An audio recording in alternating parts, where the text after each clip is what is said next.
Ok, cette semaine on va parler un petit peu de respiration et d'appui, parce que c'est une question qui vient souvent. Qu'est-ce que ça veut dire quand on chante? Bah, évidemment la respiration est importante, mais elle est importante lorsqu'on parle aussi. Et a priori, si vous êtes en vie, c'est que vous savez respirer. Donc, toutes les méthodes de chant qui impliquent une respiration particulière ou une façon de respirer qui n'est pas naturelle sont à éviter. En général, si on vous dit de prendre beaucoup d'air, de respirer profondément, etc., ça ne va pas aider à produire un bon son ni à être à l'aise quand vous chantez. Ce qu'il faut savoir, c'est qu'une bonne technique respiratoire, et je ne répéterai jamais assez, une bonne technique respiratoire est le sous-produit d'une bonne technique vocale et non pas sa cause. Tout simplement, si vous venez chez moi et vous allez dans la cuisine et il y a une odeur de café et vous me dites ah ça sent le café, c'est agréable. Moi je me dis ah j'ai bu du café donc ça sent le café. Ensuite, si j'achète, je sais pas, une bombe qui sent le café et je mets ça partout dans la maison, vous arrivez, vous dites ah ça sent le café, c'est agréable. Est-ce que ça veut dire que j'ai bu du café? Bah non. Donc du coup, quand on chante bien et on voit qu'il y a une bonne technique respiratoire, on peut être emmené à penser que c'est cette technique respiratoire qui fait le chant. Or c'est pas le cas. Si on chante comme il faut, la respiration va se régler toute seule. Ce qu'il faut savoir, c'est qu'on ne peut pas contrôler son diaphragme. Il est impossible de le sentir, il n'y a pas de terminaison nerveuse, enfin quelques-unes, mais très peu. Donc on ne peut pas le sentir. On ne peut donc pas le contrôler consciemment pour chanter. Toutes les méthodes qui reposent un petit peu sur la respiration intercostale, la respiration respirer dans le dos, etc., ça ne tient pas debout scientifiquement. On ne peut pas respirer avec ses côtes et les muscles intercostaux ne sont pas reliés aux poumons, il n'y a aucun lien entre les deux. Donc le fait de les ouvrir ou de les fermer ou d'ouvrir la cage thoracique, ça ne change rien, rien du tout. Alors, est-ce qu'il faut soutenir son chant? Bah oui et non. Ça veut dire que lorsque vous cherchez à chanter, il faut qu'il y ait un soutien minimum en place. Et ce soutien-là va être très important si vous faites quelque chose d'intensif, tel que l'opéra, du métal, du belting, etc., ces techniques-là. Mais ce qu'il faut savoir aussi, c'est que le corps sait déjà faire ce soutien. Il sait déjà le faire naturellement. Pensez aux enfants, quand ils sont nouveau-nés, ils arrivent, ils commencent à pousser des cris assez puissants dès les premiers jours, les parents peuvent le confirmer sans jamais avoir pris de cours de chant, et personne vient leur dire arrêtez de crier comme ça, vous allez vous bousiller les cordes vocales, vous n'avez jamais appris à respirer, c'est ridicule. Un enfant est né, il peut pousser des cris puissants et aigus et graves sans se faire mal. Ça veut dire que le corps est configuré pour. Le corps sait comment soutenir votre chant. Et je vais vous montrer les exercices qui le prouvent. Alors, avant de commencer ces exercices, allez voir, c'est impératif, hein, pas de raccourci, allez voir sur le site web et lisez l'article qui accompagne ce clip. Vous verrez une image sur laquelle vous voyez quelques points sur le corps. Donc juste en dessous du sternum, autour de la taille, un petit peu plus bas, vous verrez tout ça. Il est important de bien vous familiariser avec ces points-là parce que on va les utiliser pour l'exercice qu'on va faire maintenant.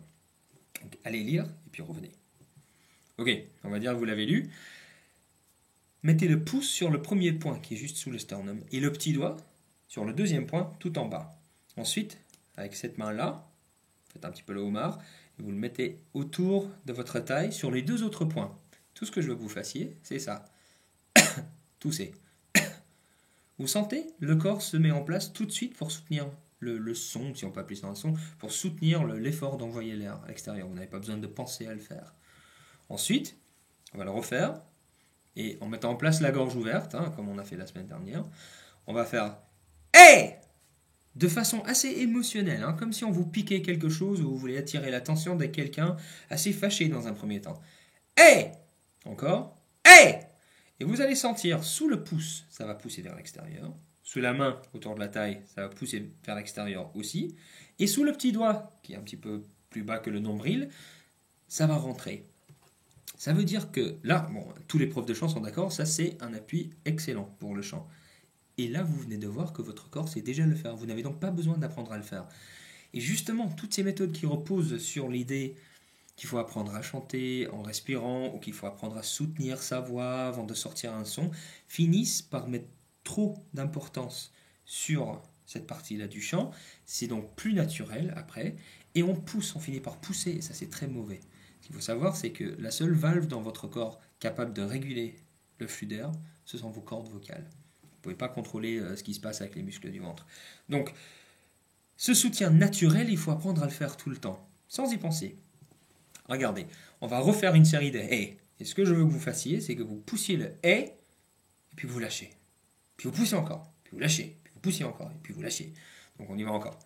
Haie! Haie! Haie! Faites ça en boucle, autant de temps que vous voulez. Si vous le faites comme il faut, vous verrez que vous n'avez jamais besoin de respirer. Vous n'avez jamais besoin de prendre votre respiration consciemment. Vous pouvez le faire toute la journée si vous voulez. Pourquoi?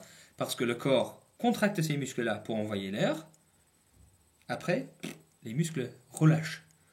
Et l'air, donc, rentre dans le vide qui est créé. Parce que le diaphragme, comme je vous ai expliqué, est automatique. Donc du coup, dès lors qu'il n'y a pas des muscles qui appuient dessus, il reprend sa position vers le bas. N'oubliez pas que le défaut pour vos poumons est plein et non pas vide. Sinon, on aurait des problèmes. Donc, on pousse pas, on soutient. On soutient, l'air sort ou le son sort, ensuite on relâche. Donc quand vous chantez, pensez à faire ça. Essayez de chanter avec autant d'émotion, autant de connexion émotionnelle vers ce que vous chantez, que quand vous faites « Hey! Hey !» Vous pouvez même vous entraîner dans un premier temps à faire « Hey! Hey! Hey! Hey! Hey! Hey! Hey !» Et vous tenez les « hey » un peu plus longtemps, vous verrez, vous n'avez jamais besoin de respirer. C'est merveilleux, non? Donc du coup, si vous maîtrisez cet exercice cette semaine, vous aurez un appui correct, vous aurez ensuite jamais besoin de respirer, vous aurez toujours l'air qu'il vous faut dans vos poumons et vous pourrez vous focaliser sur le côté artistique du chant parce que c'est ça qui nous intéresse et non pas la technique. Donc pour commencer, vous identifiez les muscles, vous faites l'exercice 2-3 fois avec des haies simples, ensuite vous faites une série de haies pour sentir que ça prend et puis ça relâche, puis ça prend et ça relâche après. Ensuite, vous travaillez des haies tenues et après vous pouvez commencer à chanter des petites gammes de 5 notes.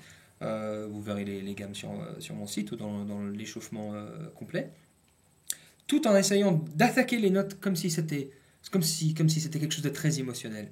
Et vous gardez cette sensation en place. De temps en temps, vérifiez les muscles pour voir si ça marche, et soyez sûr, à la fin de votre son, de votre énoncé ou de votre chant, de relâcher le tout. Comme ça. Quand c'est relâché, l'air va rentrer, et vous reprenez.